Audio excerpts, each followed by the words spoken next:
Hi friend, எல்லாருக்கும் வணக்கம். துரை என் car பாருங்க நிற்கிது. துரை என்றைக்குமே துரை மாதிரி தான் இருக்குவேன். இது வந்து இந்த காக்கி ஸ்டோன் திருவிழா, இந்த எக்ஸிபிஷனு நைட்டு 2:45 இப்போ டைமு. பாரு பசங்களாம் கஷ்டப்பட்டுக்கிறாங்க.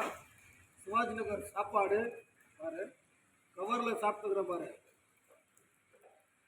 பார்த்துக்கிங்களா? 2:45. எந்த சங்கத்தில் போயும் எந்த கட்சியில் போயும் யாருக்கும் ₹1 வாங்கி யாருக்கும் உதவி பண்ணல. என் சொந்த ஐட்டமு என் சொந்த கஷ்டத்தில் என்னால் முடிஞ்சது ₹10 யாருக்குன்னா உதவி பண்ண போகிறேன். எல்லா ஆண்காரன்னு சொல்லிட்டு எல்லாம் 4 பேர் பேசுகிறீங்க. வேணாம், உங்களுக்கு இம்மாச்சி தான் ₹10 சம்பாதிச்சு 4 பேர் உதவி பண்ணுங்க. யாருக்கும் வாங்கி யாருக்கு கொடுக்க போகாது. அந்த ஆண்டவர் ஆசீர்வாதம் பெரிய ஆசீர்வாதம் எப்பவுமே இருக்கும். ₹100 சம்பாதிச்சாருக்கும் ஒரு ₹10 கொடுக்குறதுக்கு பாருங்கள். சும்மா என்னை பற்றி தப்பு தப்பாக பேசிட்டு போகாது. ஃப்ரெண்ட் பாய், ஃப்ரெண்ட் பாய்.